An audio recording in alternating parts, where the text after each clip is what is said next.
Guys, may i-reveal ako sa inyong sabon. Niacinamide siya na kulay pink. Ito. Bumili ako sa Shopee October 8, tapos kinabukasan na-deliver na sa akin. And then kasi isa lang kasi yung binili ko muna kasi gusto ko lang i-try muna siya. Pag effective sa akin, lagi ko na siyang bibilhin. Ang dumating sa akin, itong niacinamide. Yung packaging niya, as in kulay puti siya. Puting-puti. Tapos, same din yung ingredients niya. Same na same. Tapos, meron din ditong ayan, parang mapapansin talaga dito na parang ano siya, fake siya, na scam. Ayan, tapos ito yung original. Ayan, ito yung original. Yung package niya may light basta puti din siya, hindi katulad na kulay puting-puti dito. Diba iba yung kulay niya, magkaiba. Yan, magkaiba siya. And then yung date niya, malaki yung date niya kaysa dito, maliit. Ayan. And then tapos same yung ingredients niya, same na same, parehas yung ingredients niya, pati dito. Ang nagkaiba lang, 'di ba yung dito kasi nakalagay yung ingredients niya dito sa labas. Ito ay nasa loob. Nasa loob lang siya. Ayan o.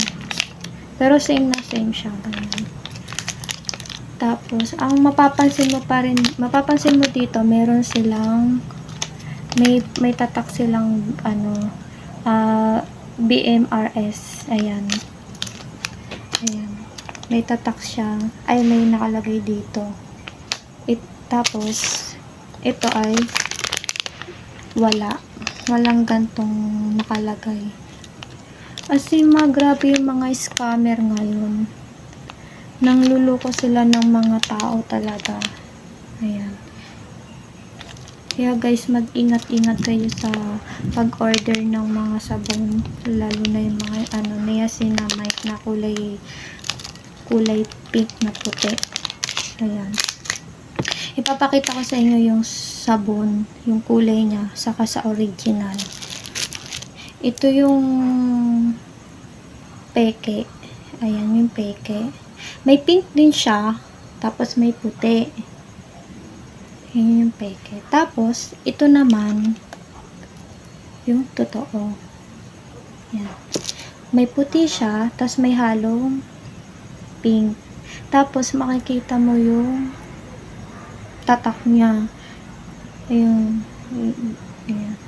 And then, ito, walang tatak. Hinati ko lang to guys. Hinati ko lang siya. Ayan. Ayan siya. As in, grabe na halagang 39 pesos lang to. 39 pesos na in-order ko sa Shopee. Tapos ito, 40 pesos. Original talaga siya. And then, may kasama siyang free. May kasama siyang free dito. Ayan, sa original. And then, iti-test ko sa inyo. Ito yung peke na ay! Hindi siya na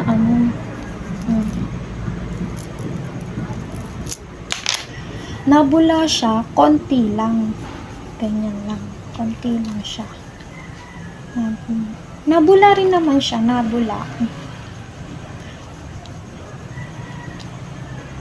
Ayan. Hindi siya masyadong Oo, dahil gamit, gamit na gamit ka nun. And then, like, dito sa, ayan o. Pero mabango siya, mabango. Mabango din siya. Ito, hinati ko na to guys kanina pa. Bago lang din to. Like, dito sa, ito sabon na yan. Itong,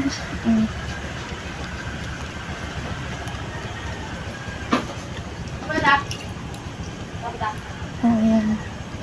Ito yung, original na bula. Ayan. Kumpara mo dito. Diba? Ano yung pinagkaiba niya? Ibalik, ito ang original. Ito. Nabula din siya, kaso, konti lang ito. Kasi, maano ka talaga, mabubudol ka talaga. Kaya guys, mag-ingat-ingat kayo sa pag-o-order nyo. Yan. Ito yung original, ito yung hindi. Kaya guys, pag mag-o-order kayo ng sabon, tingnan nyo yung shop. Tingnan nyo maigi kung marami talaga nagko-comment. Kasi ako para lang sa akin tinitingnan ko yung mga comment nila. Kung legit ba. Pag madami, dun ako bumibili. As in, grabe, yung mga scammer ngayon. As in, alam nila na patok itong sabon na to. As in, patok na patok siya. Tapos, mamemeke sila ng ganito.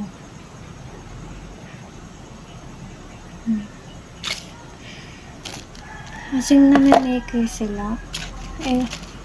Sana yung mga scammer, huwag na nilang gawin